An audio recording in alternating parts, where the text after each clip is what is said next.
السلام علیکم ناظرین، دس از احسان اللہ کا advocate as usual with you. امید ہے آپ لوگ خیریت سے ہوں گے، چنگی بھلی گزار رہے ہوں گے۔ اللہ تعالیٰ آپ لوگوں کو خوش رکھے، اور میرے بچے بہت پروگرام سیکھ رہے ہوں گے، انشاءاللہ فائدہ بھی اٹھا رہے ہوں گے، کیونکہ یہ پروگرام زیادہ تر تو ان لوگوں کے لیے ہے جو نیو کمرز ہیں، زندگی میں کچھ بننا چاہتے ہیں، کچھ کرنا چاہتے ہیں، اور خاص طور سے پراپرٹی میں یا تو وکیل بن کے یا ایجنٹ بن کے، جیسے ان کا دل کرے، جو ان کے حالات ہوں ان کے حساب سے یہ پروگرام چل رہا ہے۔ عموماً ہوتا یہ ہے کہ جب بھی ہم جائیداد بیچتے ہیں، کبھی ہمیں صاحب جائیداد سے جائیداد مل جاتی ہے، کبھی ان کے لواحقین سے جائیداد مل جاتی ہے۔ تو جائیداد کا بیچنا کبھی بہت ضروری ہو جاتا ہے اور کبھی رکھنا بہت ضروری ہو جاتا ہے۔ یہ کیس ٹو کیس ویلیوز ہوتی ہیں ان کی،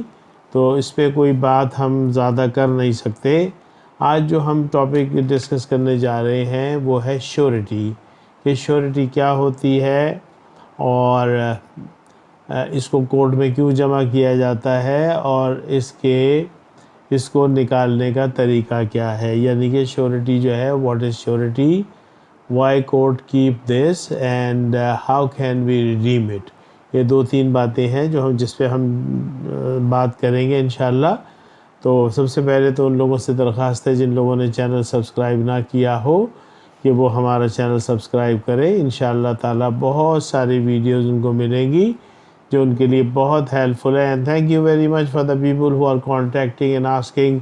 help from us. We feel very happy when anybody calls us and asks the help. تو لہٰذا جو لوگ بھی دیتے ہیں، بہت دعائیں دیتے ہیں، بہت پیار دیتے ہیں، ان کا بہت بہت بہت شکریہ۔ اور چلتے ہیں اپنے ٹاپک کی طرف جو آج ہے شیورٹی۔ شیورٹی کیا ہوتی ہے، کیوں رکھی جاتی ہے، بینک کیوں رکھتا ہے، اس کو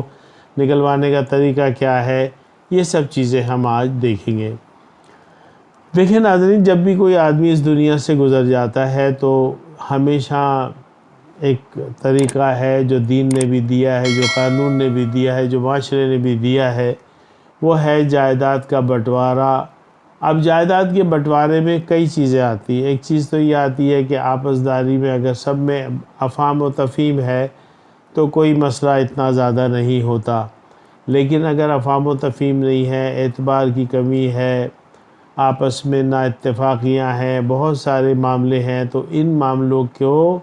لے کر کے پھر بٹوارے کے لیے ہمیں کورٹ آف لا جانا پڑتا ہے۔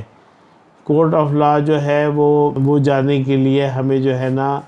سب کے شناختی کارڈ کی ضرورت ہوتی ہے، ایف آر سی کی ضرورت ہوتی ہے، ڈیتھ سرٹیفکیٹ کی ضرورت ہوتی ہے،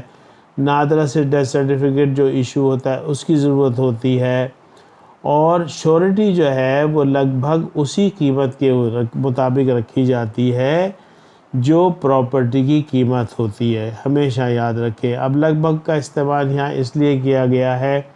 کہ کچھ فیصلے فوری ہو جاتے ہیں، کچھ میں ٹائم لگتا ہے، تو پراپرٹی کی جو پرائس ہوتی ہے وہ تھوڑی سی ویریبل ہو جاتی ہے،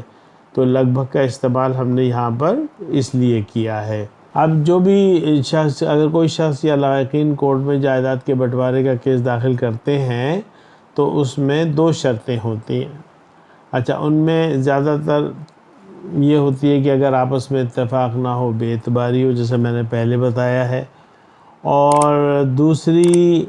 ایک اور شرط یہ بھی ہوتی ہے، یا ایک مسئلہ یہ بھی ہوتا ہے، یا ایک کنڈیشن یہ بھی ہوتی ہے کہ لاحقین میں کوئی نابالغ ہو، بچہ ہو، شیر خوار ہو، یا انسان ہو، انسان کہتے ہیں اس کا دماغی توازن ٹھیک نہ ہو، تو ایسے شخص کے لیے بھی کورٹ میں جانا ضروری ہوتا ہے، اور کورٹ اس شخص کی بھرپور مدد کرتا ہے، وہ کورٹ چائلڈ کہلاتا ہے، اور اس کی تمام تر ذمہ داری کورٹ کے پاس چلی جاتی ہے۔ تو کورٹ ایک ایسی بہترین جگہ ہے جہاں آپ جا کر اپنے معاملات کو شرعی اور قانونی طریقوں سے حل کر سکتے ہیں، اور کورٹ ان معاملات میں آپ کے لیے بہترین فیصلے کرتا ہے۔ اب یہاں دو باتیں آتی ہیں۔ ایک بات تو یہ آتی ہے کہ بھائی بینک کے معاملات ہوتے ہیں، کیش کے معاملات ہوتے ہیں، بزنس کے معاملات ہوتے ہیں، گاڑیاں ہوتی ہیں، موویبل پراپرٹی ہوتی ہے، ایسٹس ہوتے ہیں، کافی ساری چیزیں ہوتی ہیں، وہ سارے ڈکلیئر کرنی پڑتی ہیں before the court in your application, اور ایس ایم اے میں آپ کو ان تمام چیزوں کی ڈیٹیل دینی پڑتی ہے۔ اس کے بعد پھر ہم جو ہے نا، جب ہم کیش کی بات کرتے ہیں، بینک کی بات کرتے ہیں، موویبل چیزوں کی بات کرتے ہیں، تو ہمیشہ یاد رکھیں کہ ان کے لیے ہمیں سکسیشن سرٹیفکیٹ لینا پڑتا ہے۔ اور جب ہم جو ہے نا کسی جائیداد کی بات کرتے ہیں، جو حقیقی جائیداد ہوتی ہے، جو اموویبل ہوتی ہے، جس میں ہم مکان، دکان، بنگلہ، فیکٹری اور دیگر چیزیں جو بھی آپ شامل کرنا چاہیں وہ بھی آپ اس میں شامل کر سکتے ہیں۔ اس کے لیے ہم کو جو ضرورت پڑتی ہے وہ کورٹ سے پڑتی ہے letter of administration. Letter of administration ایک ایسا لیٹر ہوتا ہے جس میں تمام چیزوں کا تعین ہوتا ہے، تمام لائحقین کا تعین ہوتا ہے، تمام پراپرٹیز کا معاملہ ہوتا ہے، اور ان کی ڈکلیریشن سے کورٹ جو ہے اس میں پوری طرح ظاہر کر کے آپ کو دیتا ہے کہ یہ پراپرٹی ہے، یہ معاملات ہیں، یہ لائحقین ہیں، یہ ساری باتیں ہوتی ہیں۔ اچھا، اب بات ساری یہ ہے کہ اس کی بنیاد کیا ہوتی ہے۔ دیکھیں، مرحوم کے لائحقین کی اصل تعداد کیا ہے۔ پہلے تو ہمیں یہ طے کرنا ہوتا ہے کہ جو آدمی اس دنیا سے چلا گیا اس کے لواحقین کی بچوں کی تعداد کیا ہے، مرحوم کی کتنی شادیاں ہوئیں، کتنے بچے ہیں، کیا سب شامل ہیں یا نہیں، یا چھپن چھپی کا گیم ہو رہا ہے۔ تو یہ کورٹ جو ہے ویریفیکیشن لیتا ہے نادرا سے اس مرحوم کے شناختی کارڈ کے، اور فیملی ایف آر سی کے نام سے وہ وہاں سے پورا کا پورا حساب نکلواتے ہیں، اور آپ جو داخل کرتے ہیں اس کو اور اس کو میچ کرتے ہیں۔ اگر وہ ٹھیک ہے تو ٹھیک ہے، اگر کوئی اس میں فرق ہے تو وہ کورٹ اس میں پھر اعتراض داخل کرتی ہے اور ذمہ دار ٹھہراتی ہے کہ بھئی ایسا کیوں ہوا ہے، تو اس کا جواب دینا پڑتا ہے۔ بینک میں یا کاروبار میں رقم کا تخمینہ لگا کر اس کو بھی بٹوارے میں شامل کیا جاتا ہے۔ کورٹ بینک سے رقم کی معلومات کرتا ہے، یعنی اگر کوئی آدمی کا انتقال ہو گیا ہے اور اس کے پیسے بینک میں پڑے ہوئے ہیں، تو یا تو کوئی وکیل بینک کو لیٹر لکھ کر کے وہاں سے جو ہے نا وہ ان کا بیلنس کی تفصیل لے گا اور وہ کورٹ میں لگائے گا، یا کورٹ خود بھی چاہے گا تو بینک کو لیٹر لکھ کے وہاں سے اس کے اثاثوں کی تفصیل لے لے گا، اس کے پیسوں کی تفصیل لے لے گا کہ اس کے پاس کیا ہے، اور جس وقت اس کا انتقال ہوا تھا اس وقت اس کے پاس کیا پیسے تھے۔ اچھا، کورٹ میں کیس جمع کرنے پر کورٹ سب سے پہلے تو پبلک نوٹس دیتا ہے کہ بھئی ایسا تو نہیں کوئی اس کا کلیمیٹ ہو، کوئی ایسے لوگ ہوں جس میں بتائے نہیں گئے ہوں، جن کا کوئی لینا دینا ہو تو وہ سامنے آ جائیں۔ ان معاملات کو دیکھتے ہوئے پھر کورٹ جو ہے نا وہ فیصلے کی طرف جاتا ہے۔ اب جب یہ ساری چیزیں اپروو ہو جاتی ہیں اور جو دیکھ لیتے ہیں کہ بھئی کیس میں کوئی آبجیکشن نہیں آیا، کہیں سے کوئی پرابلم نہیں آئی، تو پھر وہ پٹیشنر کے نام پر جو اس کا پٹیشنر کہتے ہیں جو درخواست گزار ہوتا ہے، جو تمام کی طرف سے درخواست دے رہا ہوتا ہے۔ یہاں پر بھی دو باتیں ہیں۔ ایک بات تو یہ ہے کہ جو لوگ پٹیشنر پہ بلیو کرتے ہیں وہ پٹیشنر کرتے ہیں، ورنہ وہ سیلف کیپیسٹی میں ایز این آبجیکٹر کھڑے ہو جاتے ہیں کہ بھئی ہم اپنے معاملے کو خود کریں گے، اور وہ اس کی کورٹ اجازت دے دیتا ہے ان کو کہ ٹھیک ہے بھئی کوئی مسئلہ نہیں ہے، تو آپ جو ہے نا آپ اپنے معاملات کو اپنے حساب سے دیکھیں۔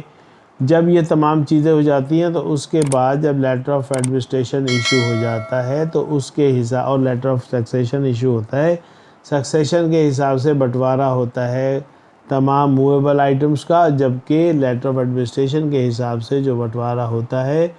وہ غیر منقولہ جائیداد کا ہوتا ہے، جسے ہم پراپرٹی یا ریئل اسٹیٹ کہتے ہیں۔ اچھا، اب جب یہ ہم اس سے پہلے بٹوارے سے پہلے ہمیں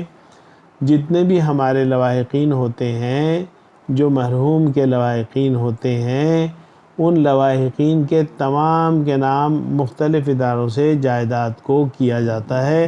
یعنی جائیداد میں تمام لوگوں کے نام لکھے جاتے ہیں، تمام لوگ اس حقوق کے اندر آتے ہیں، اور جب حصہ بٹوارہ ہوتا ہے تو تمام لوگ اس حصے بٹوارے کو جو شرعی طریقہ ہے اس کے ذریعے ان کے حصے بکھرے کیے جاتے ہیں اور وہ ان کو دے دی جاتے ہیں۔ اسی طرح جب یہ کام ہو جاتا ہے، جب جائیداد منتقل ہو جاتی ہے لواحقین کے نام، تو ہم اپنی شیورٹی کو واپس لینے کے لیے ایک اپلیکیشن کورٹ کو لکھتے ہیں کہ بھئی آپ نے جو ذمہ داری لگائی تھی ہم نے وہ کام پورا کر لیا ہے، تمام لواحقین آن ریکارڈ ہیں، اور تمام لائقین جو ہیں وہ اس حصے میں شامل ہیں۔ جب یہ بکے گا تو پھر وہاں سے شیورٹی کا ڈاکومنٹ آپ کا واپس ہوتا ہے۔ اس کے لیے علیحدہ سے آپ کو اپلیکیشن جمع کرانی پڑتی ہے،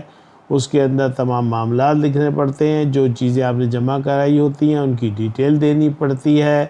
اور اس طرح اگر آپ خود موجود ہیں تو آپ خود لے لیں، اگر آپ خود موجود نہیں ہیں تو آپ کو اٹارنی دینا پڑتا ہے، وہ اٹارنی آپ کو ریپرزینٹ کرتا ہے۔ کسی کسی کیس میں کورٹ جو ہے وہ شیورٹی کو ایگزمپٹ بھی کر دیتا ہے، مگر جن کیسز میں سیلف کیپیسٹی میں لوگ پیش نہیں ہوتے اس میں ایگزمپشن نہیں ہوتی۔ جس کیس میں انسان ہوتا ہے اس میں شیورٹی ایگزمپٹ نہیں ہوتی، جس کیس میں مائنر ہوتا ہے اس میں شیورٹی ایگزمپٹ نہیں ہوتی۔ تو آج کا ہمارا ٹاپک جو تھا وہ اسی سلسلے کا تھا۔ امید ہے آپ لوگوں نے بہت کچھ سیکھا ہوگا۔ ملتے ہیں انشاءاللہ کسی نئے ٹاپک کے ساتھ۔ اجازت دیں۔ السلام علیکم ورحمۃ اللہ وبرکاتہ۔